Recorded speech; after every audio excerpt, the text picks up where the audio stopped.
Technology is a tool. It is not a replacement for anything. So if the foundation is not culturally responsive, if it does not really understand what you're trying to do, who you're trying to serve, the technology is going to respond the exact same way. That's really important. We often use the expression intelligence augmentation at Digital Promise. So, I mean, we didn't coin the expression, but it's been around for a while. So if you get it, it's the opposite of AI, it's IA. So when you think of technology, frankly, it really, you think about the idea of who you're serving, what are you trying to do? If it's a bunch of kids who are multilingual learners, if they're neurodiverse, and by the way, all of us are neurodiverse, right? We think about special populations. I'm Afro-Caribbean. If when I was in school, you have to understand my history, who I am as a person, my people, etc. Then the technology tool becomes one we actually use to support the instructional process or the teaching and learning process. That's important. Second, frankly, when you think about who's designing these tech tools, they have to be representative of the community in which you're looking to serve. So, which means that the technology and the tool itself becomes that kind of a multicultural, well, at least it has that kind of orientation to it. That means you need to have a diverse set of actors, developers, et cetera, doing that. A lot of what we produce, guide to developers, guide to practitioners, lean on this idea of inclusive innovation. We don't believe that people should go off in the corner and build a new iPhone. It should be built to respond to the needs of a community. We have a bunch of things we do. One is called the Center for Inclusive Innovation. We have a set of design processes that we actually work with developers on, including practitioners, to make sure they understand how to do this. Let me give you a couple of specific examples. We just released an acceptable use policy for AI with the help of with the US government. It was done with 10 school systems in the US. It wasn't a bunch of policy people with learning science people sitting in the corner designing this policy. We had 10 school districts that were representative of the US, different parts of the US, and they work with our team and our experts in designing this policy. This idea of centering the learner, centering the practitioner is really an important part of our work. We talk about the golden triangle: learning science research, technologists, practitioners sitting together. The practitioners push the question. It's not just the researchers. In that way, you actually get this kind of organic view of who we are serving, and to make sure that the tool that's being designed is responding to the needs of a community versus someone swooping in, dropping in with their latest tech tool and say, go ahead and use this. That way you have lasting power, and it's relevant, frankly, to the community in which you're looking to serve. Okay, so is this more than just internet access, like making sure everyone has access to the internet? Or is it more specific to the software that or platforms that folks are using and bringing that into their classrooms? Like, dig in a little bit deeper as far as the specifics there. Sure, it's all the above. So let me start with the hardware, for example, right? When you think about someone who may have a physical disability, right? The hardware has to respond to that. Or at least there should be hardware that provide that kind of accessibility. We do a ton of work with CAST, C-A-S-T, who really are in this particular body of work. So it's important to understand that. Yes, it is about the software, to make sure that the language being used in the software, that what is being used in the software is really critically important. One tool that we're beginning to work with is called KIBEAM. They're not yet out in the market, KIBEAM. It's a science of reading and AI tool that does not use screens. The founder is the guy who founded the Scribe Pen. He is awesome. But what's good about what Jim is doing is that he is deliberately making sure that what he's designing is in response, yes, to the science, but also to the community. So he's getting a lot of researchers to help him understand. He is testing this from Oakland to Bronx, right, to New York City, making sure that he's pulling back on the data to understand that what he's doing is responsive to a community. Yes, it is also about the internet broadband access. Let me explain to you what that might look like. We think of whether Verizon, whatever it may be, it's just access to the internet. By the way, Verizon is one of our biggest partners in this effort. But when you think about a very specific use case, so we spent the last 2 years in New Mexico. When you look at the indigenous populations, right, you take a look at, frankly, what has or has not been done in terms of the infrastructure to support these kinds of communities, maybe in remote parts of the US, that has to be looked at and understood. During the pandemic, a lot of kids in Native American communities were giving devices, laptops, and broadband, but there was no infrastructure. These things became paperweights. One of my colleagues in Albuquerque said to us when she was asked, how are you embracing technology?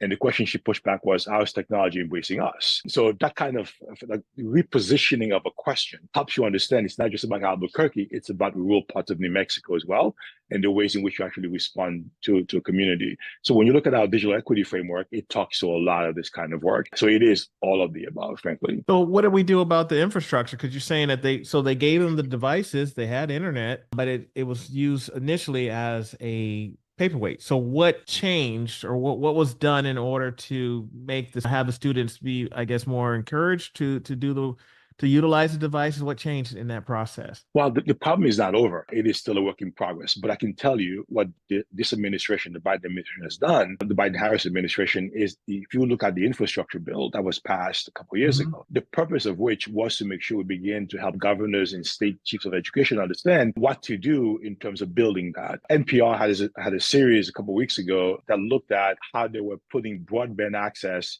in remote parts of the US. Yes, some of it are rural white communities, some are rural Native American communities, some are rural Black communities, right? The joke the guy gave really wasn't a joke. He said they had mules pulling up poles up the mountains to lay fiber access. Because I get the contradiction here with mules pulling to build fiber. But that's the way in which we do this. We're talking about the parts of Kentucky. And the fact is that if you use your cell phone for navigation, you're going to get lost because there is no internet access in some of these remote parts of the US. But that work continues in earnest in terms of making sure there's access. There's a partner we work with in South America, in a country in Uruguay. Uruguay closed the achievement gap, and they closed the digital access gap across the entire country. They made a decision that when you combine for-profit, non-profit, and government together, you can actually do this. They're a small country, but for us, it's an example of what can happen when there is will and determination to close that. I can tell you in the US, we've not done that, both in terms of urban areas, parts of Newark, parts of Seattle, parts of New York City. And there's also tremendous challenges in rural parts of the US that we still do. In the more urban areas, what you tend to get is more sort of under access, meaning you may have access to the internet, but the data is not strong enough to serve, for example, 3 or 4 children and 2 adults who are at home, or 1 adult that's at home. That's part of the challenge we also need to solve. Not just access, but full access to powerful devices and powerful broadband. Okay, thank you. So I guess my next question then is, because I'm thinking about my listeners, right? So the folks that are listening right now, probably educators, either K-12, and we have some higher ed representatives, and they're all could be paraprofessionals, could be teachers, principals, whoever. What kind of suggestions could you give to schools that are looking to be more responsive on their technology? Because I'm hearing a lot of things here as far as like maybe there's some areas that are rural, and maybe it's a matter of internet access, or not just internet access, but at least a strength that's long enough that can sustain a household of 4 to 5 people, multiple devices going at once. But are there some things maybe that schools can do, if it's maybe some education that needs to be done, or some other, maybe partnering up with various companies? Like, what kind of suggestions do you have on that end? There's so much here. So first of all, in a couple of weeks, we're taking about 75 school superintendents to Lindsay, California. It's a rural part of the state in Central Valley where they have closed the digital access. And if you go to Lindsay, what they'll tell you, though, is that they started out with the premise that and this is paraphrasing the late Richard Elmore out of Harvard, who said the most important relationship in education is between students, teachers, and content. What Lindsay will tell you, what many of us learned during the pandemic, it's students, teachers, parents or families, and content. It's a 4-legged stool.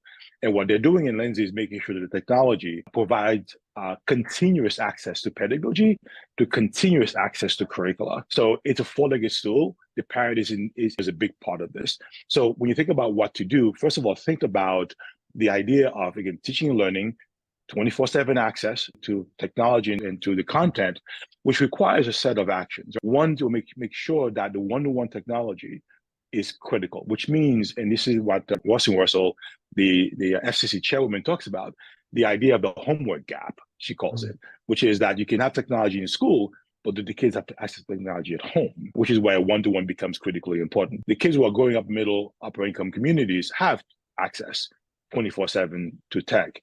And the tech is a tool, again. So access to technology, powerful technology, making sure that you have a refresh rate that is in play in your school district or your school, which is if you give a child a Chromebook or a Mac, you can't have them have it for 4 or 5 years. I mean, the thing becomes obsolete, right? So that's really important. Powerful access to broadband. And there are companies like Verizon, and again, big partner of ours, who do this kind of work. And the other ones do it as well too, where you can bridge that kind of support to make sure it's sufficient access to broadband. And third, really important, is making sure the educator, the classroom teacher, understand how to use technology in the classroom as a tool, not as a replacement, as a tool to support what they're trying to do. So what I ask superintendents is, what is your EdTech plan? Because very often that is relegated to the chief technology officer or chief information officer. And what I would push for anyone who's leading a school district or a CMO here sitting, listening, is make sure your technology people are sitting with your academic people and they're planning together on how to make sure it actually supports the teaching and learning process. And there's so much more, but I'll give you one last one, which is really, really important.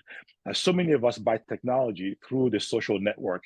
We call our friends and say, what are you using? EdTech efficacy. And I'm talking about privacy, I'm talking about data, is a mistake many of us are making by not looking to see what is evidence-based and make sure that the tool is doing what it claims to do. If you have special needs kids, neurodiverse kids, making sure that the tool is supporting those kids. If it claims it's going to move your math achievement, does it?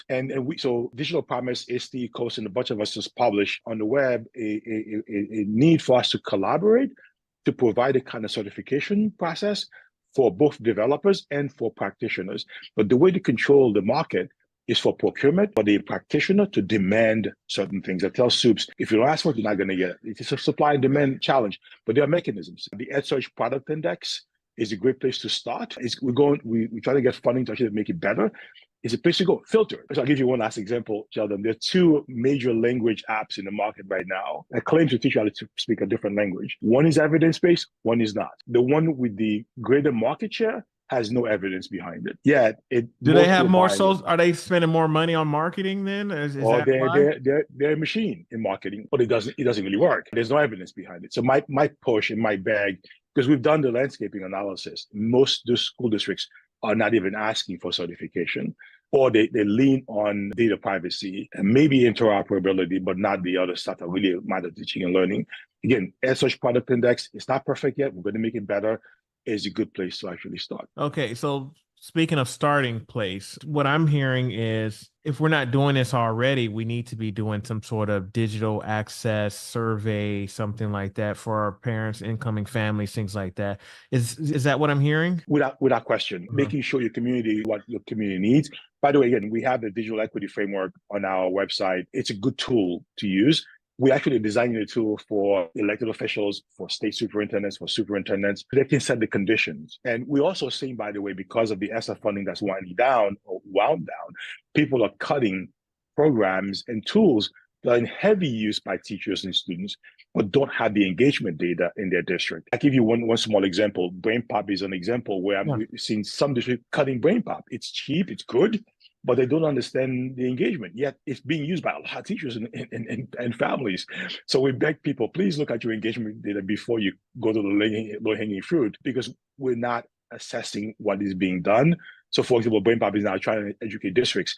This is what's being used. 90% of your teachers are using this product. Please don't cut it. So we tend to not listen to our folks in our classrooms, and they hold the key to the solutions. Okay, and you said you have some resources online that are available for those. Because I'm a principal now, you got me thinking like, okay, maybe I need to survey some of my students and their families that are coming in, because we do a lot of work that we offer is online. Now, we talk to them about, listen, it is a requirement. You got to have internet access because you're going to take a lot of classes online in addition to maybe some stuff that's independent study. But we have that question, but I don't know how deep we need to go into those questions. Like, should we ask more like, how many people are in your household, or is your internet fast enough, or how current is your laptop that you have? So you do have a laptop, but is it within 5 years, or you have internet, but is it high speed, or is it? So are those questions that we should be asking in addition to the basics? Like, how deep should we go into these getting that assessment, getting that data that we need to know to kind of know where to go from there? But first of all, again, the resources are on the website. But second, I would go back to what is it you try to accomplish. Okay. If you require substantial use of technology, you want to make sure that the tech side is sufficient and adequate to do what you want to get done in school, or what you may have in the classroom is powerful. What you may need at home may be slightly less powerful. So make sure you're doing that. The last thing I would say to you on this is our Verizon Innovative Learning Schools program, which is funded by Verizon to the tune of 40 million a year, supports 7 million kids across the US as a demonstration project. And I would say go on our website, look at those districts, see who they are, they're in proximity, reach out to them, because they have a ton of the solutions and tools that can easily, you can go visit, for example, and see, and sit with the principal, sit with the superintendent or teacher, say, how are you using this in your classroom? That's one way of doing that as well too. But yes, the resources are on our website. Okay.